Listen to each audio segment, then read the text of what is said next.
Almo always tasted the broth from the back of the spoon, never the bowl of it, a habit his first head chef had beaten into him 30 years and 4 ships ago. He was doing it now, out of pure reflex, when the storage alert chimed behind him and told him that a broth would not be the problem tonight.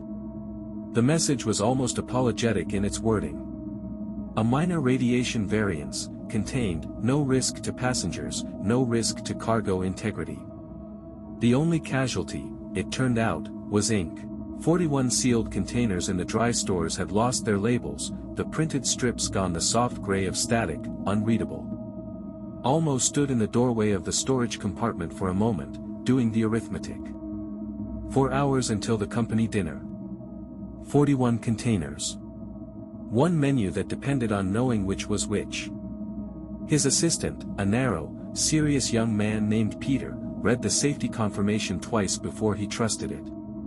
"They're all fine to eat," he said. "We just don't know what any of them are." "Then we'll find out," Almo said, and handed him a container. They worked through the compartment methodically, opening seals over the steel counter, one dish at a time. Color first, then smell, then a fingertip touch, then, for the ones that survived that far, a careful, minimal taste. A pale block turned out to be compressed root starch from 3 systems back. A jar of something the color of rust proved to be a fermented paste no one on the manifest would have ordered voluntarily. The protocol droid stationed itself by the door and offered what it could. It informed them, with total confidence, that unlabeled cargo technically violated 7 subsections of Interstellar Transport Code, and that the penalty for serving misdeclared food to a paying passenger was a fine. Almo did not have time to hear the exact figure of.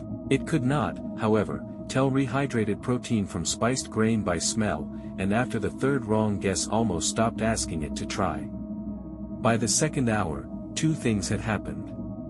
A container of what looked like emergency ration stock, gray, dense, faintly medicinal, turned, once rehydrated and browned in fat, into something with real body and a good bite to it. And a container Almo had been saving, on the assumption that anything sealed that carefully must be valuable, turned out to taste of almost nothing at all no matter what he put beside it. "We're not going to have the printed menu," Peter said, not quite a question. "No. People are going to ask what it's called." Almo added a small measure of an unlabeled spice, sharp, resinous, the only ingredient in the compartment that had made his eyes water when he opened it, to the pan of rehydrated gray stock, and tasted it from the back of a spoon. "Then we'll call it something," he said, and went back to work. Dinner went out at the usual hour, the printed menu quietly abandoned. Almo watched from the pass-through, waiting for the first sent-back plate. None came. Instead came arguments. A retired couple insisted the dish was clearly from the outer settlements, where they'd once lived. A businessman 2 tables over said, just as certainly, that it was a coastal dish from somewhere entirely different. One older man set down his fork and said, quietly, that it tasted exactly like something his grandmother used to make, though he couldn't say what, or where she'd learned it. The cargo system restored the labels sometime after midnight.